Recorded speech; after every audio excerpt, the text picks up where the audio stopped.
بسم الله الحمد لله والصلاة والسلام على رسول الله السلام عليكم ورحمة الله وبركاته dadka Soomaaliyeed oo walaalayaal markaan xafiiska imiday waxaan ballan qaaday in shabaab dagaal lagu cirib tiraayo lagu qaadi doono sababtoo ah khawaarij daawo aan ahayn in la tirtiro malaha dagaalkaas waa socdaa guulo la taaban karo ayaana laga gaaray gaar ahaan deegaanada galmudug koonfur galbeed iyo hirshabeelle dadka Soomaaliyeed argagixisadu dagaal kulama jirto dowlad danna kama laha waxaa mabda u ah cabsi gelinta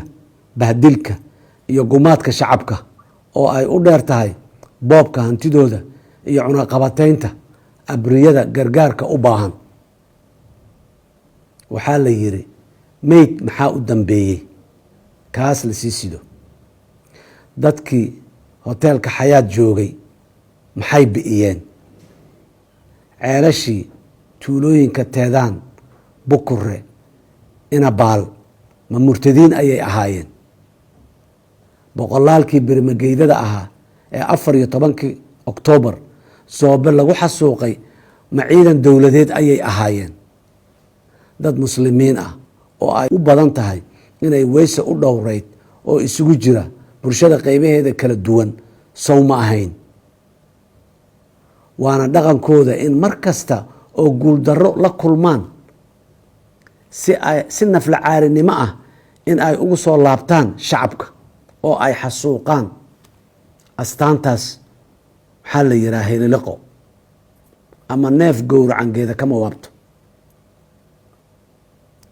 aayaddii qur-aanka kariimkaas oo ma ahayn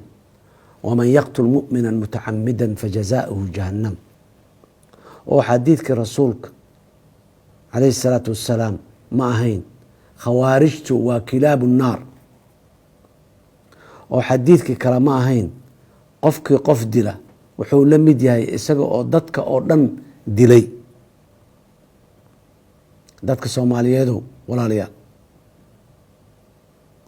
dadka ilaahay iyo rasuulkiisa suubanaay saas ku sifeeyeen cudurdaar ma leedahay in loo cadaalad doonto in dhaqaalo la siiyo in guri laga kireeyo in la qariyo ama la dhuumiyo isaga oo dhagar maleegaya ma aha inay diin laawayaal yihiin oo keliya ee waa mas dilaa ah oo marada kugu jira mas dilaa ahna xalkiisu waa dil inta uusan ku dilin shacabka Soomaaliyeed waa ogahay inaad dhibaatada argagixisada idinku hayso quuska taagantihiin waan ogahay inaad ku daasheen tacsida iyo baroordiiqda joogtada ah waan ogahay in qarax walba oo ay argagixisadu soo maleegaan aad ku weydaan dad agtiina qaali ku ah oo isugu jira ehel walaal hooyo aabbe qaraabo iyo saaxiibo waan ogahay inaad weliba dowladda soo dhowreysaan intaas iyo ay kan badanba waan ogahay maxaa yeelay idinka ayaan weligeyba idinku dhex noolaa oo xogogaal baanu ahay duruufaha idinku gadaaman hase yeeshee waa hubaal Soomaaliya waa ay ka guuleysanaysaa cadowga gardarrada ku haya dalkeeda dadkeeda iyo diintoodaba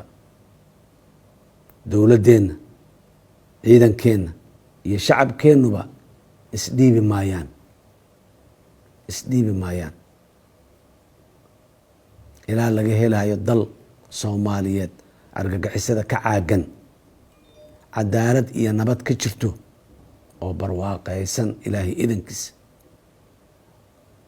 in yoolkaas aanu gaarna waxay u baahan tahay adkaysi nafuranimo geesinimo iyo ka go'naan waxaan bogaadinayaa guud ahaan shacabka Soomaaliyeed meel kastoo ay joogaan sida dhiiran iyo geesinimada leh oo ay dagaalka ugu jiraan gaar ahaan waxaan bogaadinayaa ciidamada qalabka sida ay har iyo habeen ugu taagan yihiin la dagaalanka argagixisada sidoo kale shacabka degan gobolada dalka ee iyagoo abaar la tiicaya haddana diiday dulmiga argagixisada. sida aan sheegay bilowgii horeba, dowladda aan madaxda ka ahay waxaa ka go-an in colaada gaamurtay ee argagixisada al-shabaab lasoo gabagabeeyo. sidaas daraaddeed shacabka soomaaliyeed waxaan kula dardaarmayaa inay noqdaan daljireeyayaal daahsoon